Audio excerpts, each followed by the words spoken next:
అందరికీ నమస్కారం. జై తెలంగాణ, జై జనసేన. నిన్న మన హైదరాబాద్లో 2 రౌండ్ టేబుల్ సమావేశాలు నిర్వహించారు. అందులో ఒకటి ఆల్ పార్టీ మీటింగ్, అన్ని పార్టీల ప్రతినిధులు అందరూ కలిసి ఒక రౌండ్ టేబుల్ సమావేశం నిర్వహించారు. రెండోది క్రాంతి దళ ఆధ్వర్యంలో ఇంకో సమావేశం నిర్వహించారు. ఈ 2 రౌండ్ టేబుల్ల సమావేశం అంతిమ లక్ష్యం ఒకటే, టార్గెట్ ఒక్కడే నాయకుడు.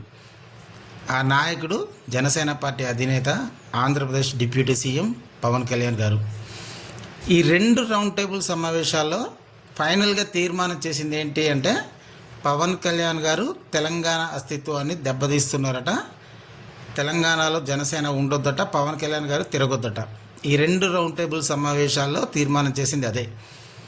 ముందుగా మొదటి రౌండ్ టేబుల్ సమావేశంలో పార్టిసిపేట్ చేసిన పార్టీలు కాంగ్రెస్ పార్టీ, సిపిఐ, సిపిఎం, ఆప్, తెలంగాణ జనసమితి, బీఆర్ఎస్, ఇంకా ఏవో చిన్న చితక పార్టీలు అన్నీ కలిపి, జనసేన తప్ప మిగతా అన్ని పార్టీలు కలిపి ఆ రౌండ్ టేబుల్ సమావేశాన్ని నిర్వహించారు.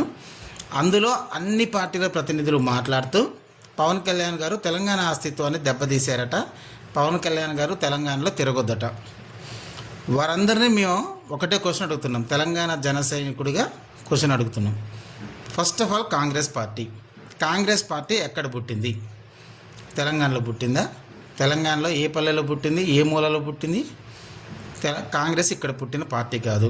కానీ ఇక్కడ మీరు రాజకీయం చేయవచ్చు, అధికారంలోకి రావచ్చు, ఇక్కడ అన్నీ అనుభవించవచ్చు. కానీ జనసేన మాత్రం ఇక్కడ ఉండొద్దు. ఓకే, జనసేన అధినేత తెలంగాణకి రావద్దు, ఆయన తెలంగాణ అస్తిత్వాన్ని దెబ్బతీస్తుండ అనేది మీ కామెంట్, మీరు చేసే ఆరోపణ.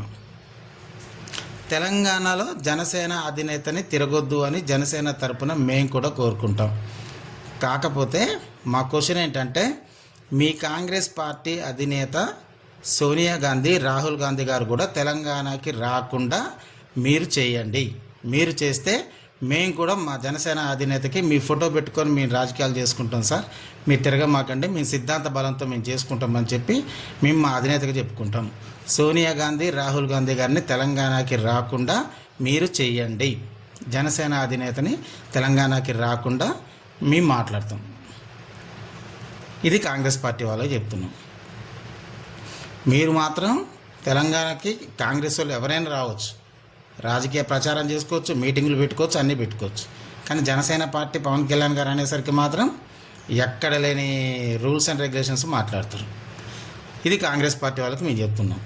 నెక్స్ట్ సిపిఐ, సిపిఎం, మీరు పక్కా సమైక్యవాదులు, తెలంగాణకి బద్ధ వ్యతిరేకులు. మీరు కూడా ఈరోజు తెలంగాణ అస్తిత్వం గురించి మాట్లాడుతున్నారు అంటే తెలంగాణ సమాజం అసలు ఏం మాట్లాడాలో కూడా మాకు అర్థం కావట్లేదు. మీ కాలం చెల్లిన సిద్ధాంతాలని అడ్డు పెట్టుకొని ఇంకా మీకు అసలు తెలంగాణలో మీ కమ్యూనిజం లేదు, లెఫ్టిజం లేదు, అది ఎప్పుడో లెఫ్ట్ అయిపోయింది. మీ గురించి మాట్లాడటం వేస్ట్, మీరు మాట్లాడిన దాని గురించి చెప్పడం ఇంకా వేస్ట్. సో ఇక్కడ మాకు అసలు కమ్యూనిస్టులతో పనే లేదు, ప్రజలకు అసలు పనే లేదు. కాబట్టి మిమ్మల్ని మేము పట్టించుకోము, తెలంగాణ సమాజం అసలే పట్టించుకోదు.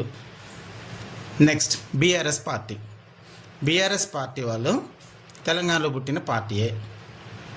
బీఆర్ఎస్ అధినేతలు కేటీఆర్ కానీ, హరీష్ రావు గారు కానీ, మీరు వేరే రాష్ట్రానికి వెళ్ళము అని చెప్పండి, ఓన్లీ తెలంగాణలోనే ఉంటాం, తెలంగాణలోనే రాజకీయాలు చేస్తాం, మేము ఎట్టి పరిస్థితుల్లో అటు ఆంధ్రప్రదేశ్, మహారాష్ట్ర ఇంకా వేరే రాష్ట్రాలకు పోము, బీఆర్ఎస్ని విస్తరించము, కేసీఆర్ గారు కూడా పోరు అని మీరు మాట ఇవ్వండి. చెప్పండి, ఖచ్చితంగా తెలంగాణ దాటి బయటికి అడుగుపెట్టమని మీరు చెప్పండి, తెలంగాణ సమాజానికి రాసివ్వండి. మేము కూడా తెలంగాణలోకి మా జనసేన అధినేతని రావద్దు అని రిక్వెస్ట్ చేసుకుంటాం. మీరు రాసిస్తే చెప్పండి, మీరు బీఆర్ఎస్ పార్టీ వాళ్ళు తెలంగాణను దాటి బయటికి వెళ్ళొద్దు, బయటికి వెళ్ళే రైట్ మీకు లేదు. తెలంగాణలో పవన్ కళ్యాణ్ గారిని తిరగొద్దు అంటే మీరు తెలంగాణను దాటి బయటికి వెళ్ళే రైట్ మీకు లేదు. మీరు బయటికి పోయే రైట్ మీకుంటే పవన్ కళ్యాణ్ గారికి వచ్చే రైట్ ఆయనకు ఉంటుంది, మా అధినేతను తీసుకొచ్చుకునే హక్కు మాకుంటుంది.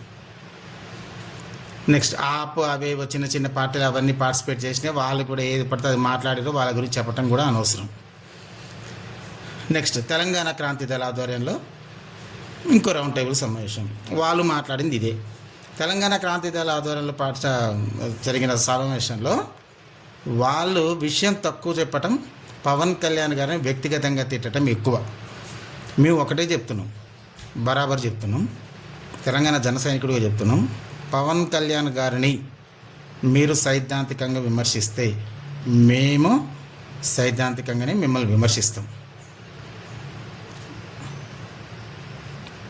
అంతేకాకుండా అది కాకుండా మీరు పవన్ కళ్యాణ్ గారిని వ్యక్తిగతంగా విమర్శిస్తే మేము మిమ్మల్ని వ్యక్తిగతంగా విమర్శిస్తాం. పవన్ కళ్యాణ్ గారి ఫ్యామిలీ జోలికి వెళ్తే మేము మీ ఫ్యామిలీల జోలికి వస్తాం. మీరు పవన్ కళ్యాణ్ గారి గురించే మాట్లాడండి, ఆయన్ని విమర్శించండి, మేము అదే విషయం మీద మాట్లాడతాం.